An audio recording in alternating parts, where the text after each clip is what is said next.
Hi, good morning, Upstate's future, and welcome to the 45th edition of our podcast, the Zogby Report, real and unrehearsed. Every week, my son and partner, Jeremy, and I, from two different age cohorts, take a look at the news of the week and then also project a bit into the future. And the news of this week was still the election, almost the never ending election. I'm going to share some thoughts, and then, of course, Jeremy is going to pick up the mantle from there. But good morning, Jer. How are you today? As always, I'm doing great, and I'm thrilled to be here at Unleash. And I'm thrilled to hear what you have to say because we haven't got into it since last podcast.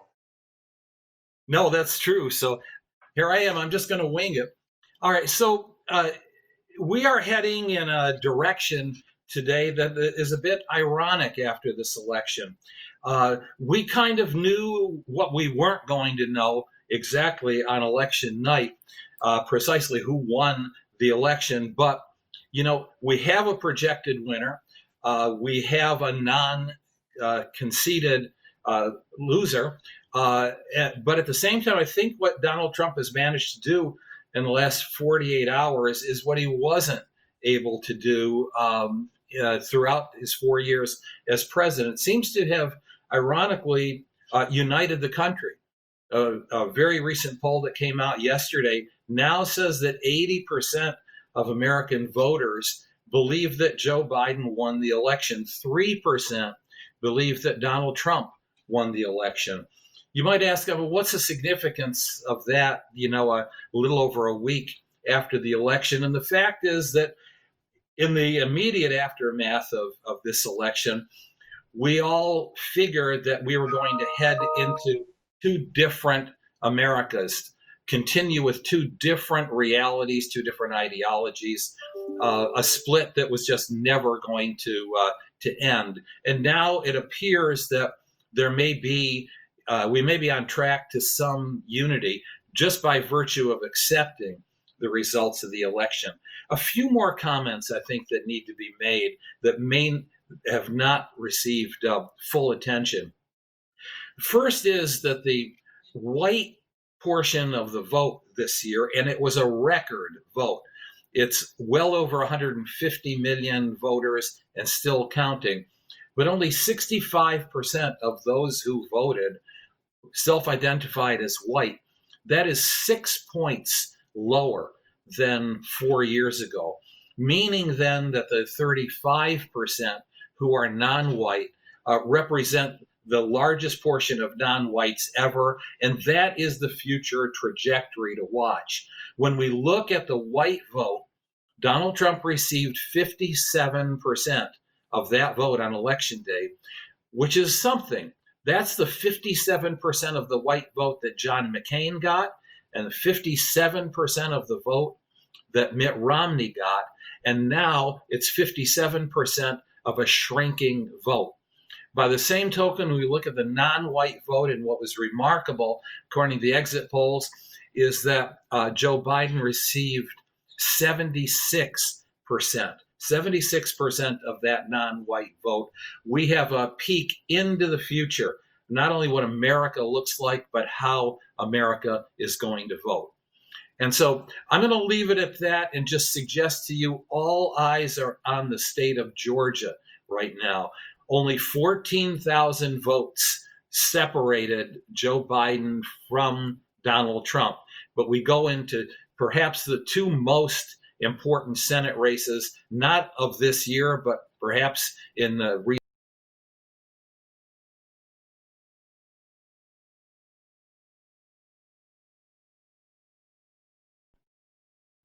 Okay, I'm done. I lost you for a second. Okay, all right. Okay, all right. I'll pick up. That's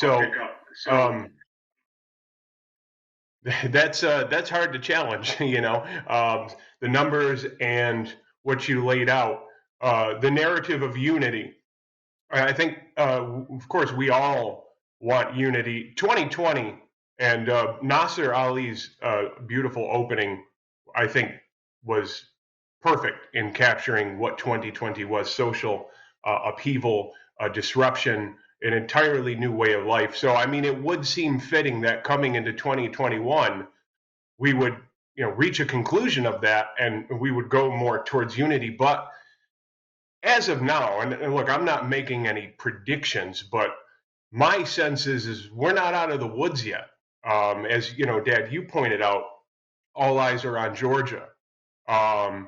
What happens if Georgia goes to Trump? And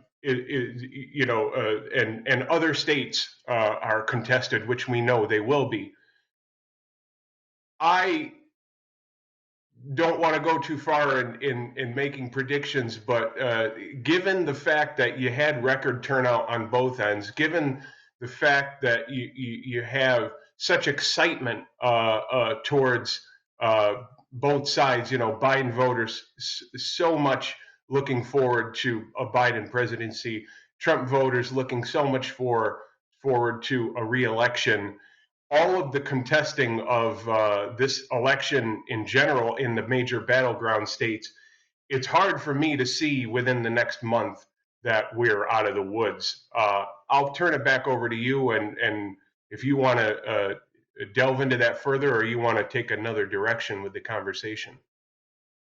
Just one final thought on that. No, we're not out of the woods, and Joe Biden did not receive a mandate to govern on election day. It does look, in fact, like he received over 50% of the vote. However, there's almost half that not only rejected Joe Biden, but did not repudiate Donald Trump. And so you're right. We have two co-equal Americas here. I think what's important for us to realize is that Biden is going to have to do what was traditional, but has been rejected now during the last three presidencies. And that is, he's going to have to somehow build a governing coalition. It's not going to be enough for him to govern in terms of public opinion from his base and his base alone. That gets him to a half plus a little bit. He's going to have to somehow reach out to the other side while maintaining his left flank of Bernie and Elizabeth Warren and so on. Not an easy task, but one candidate built a reputation on writing a book called The Art of the Deal. And the other candidate, the one who eventually won, has lived his life within government and has become kind of the prevailing expert on the ability to make a deal. Burden is on Joe Biden now to see if he can bring Mitch McConnell and a few of his followers along with him on a legislative agenda. And that's a big, huge challenge. Let's talk a little bit about what we know about the future of technology and the willingness of American people to adapt and accept new technologies. Okay, so I mean, right off the top of my head, off the top of my head, the key question is, and again, this is still unfolding.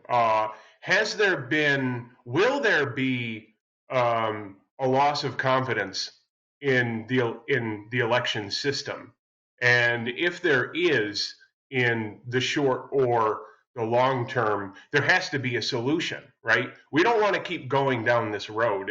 This will be the demise of our democracy, of our republic, if every 4 years something like this happens. Of course, that could be countered by the fact that, we get someone in office who can build a coalition. But as of now, and I've been talking about political tribalism.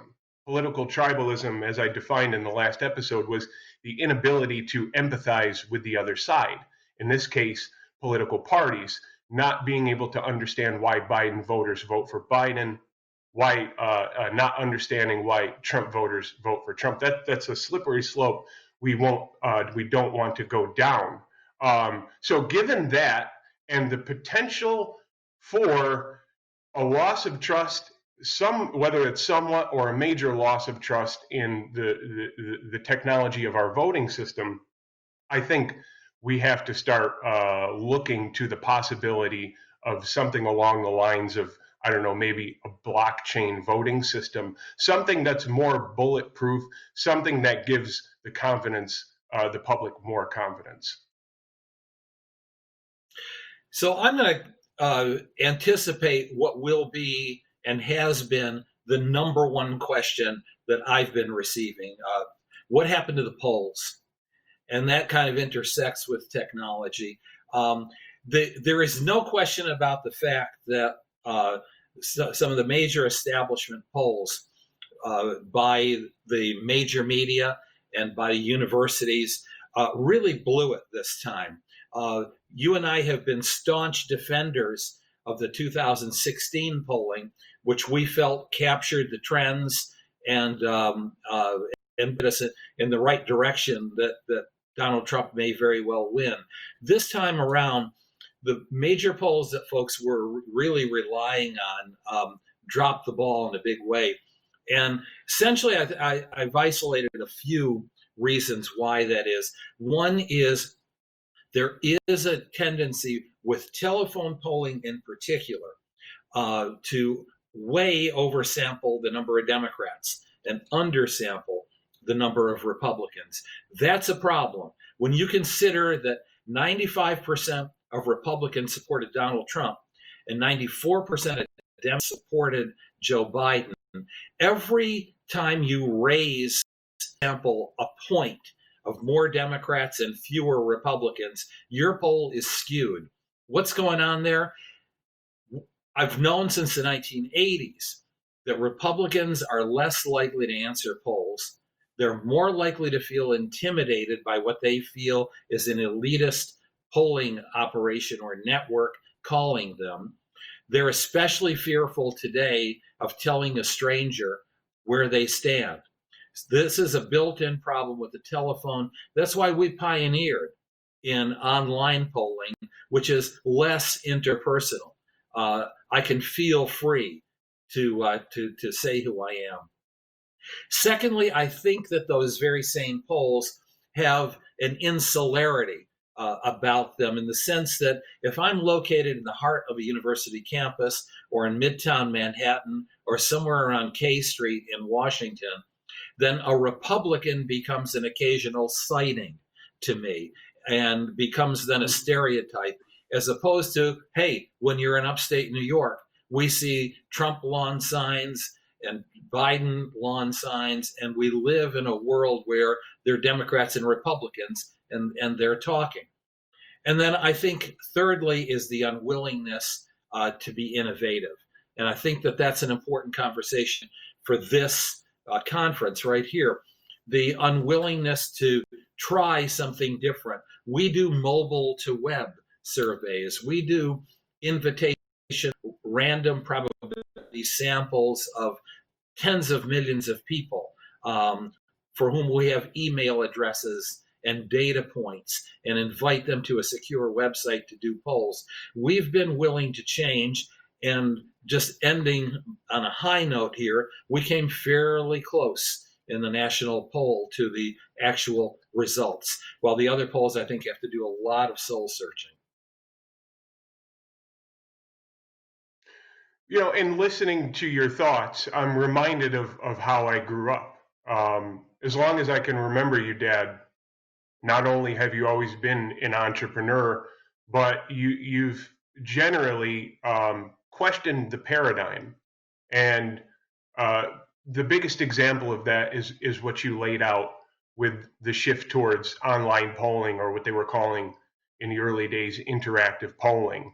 I mean, when you started doing that in the late 90s, I can't tell you off the top of my head what the connection rate of the country was, but it was nothing like it is today. I mean, here we are in 2020, and potentially over 90%, at least 90% of the country has access to the internet. And so it's just amazing to see that you and when I jumped on board, we've seen this transition taking place for over 20 years now, but it hasn't eclipsed yet. the live phone methodology is still held as the gold standard. And I can't help but think of the analogy of, something like the Catholic Church when Copernicus came along and then Galileo came along and they challenged, the geocentric model of the universe. And they came out with the heliocentric model.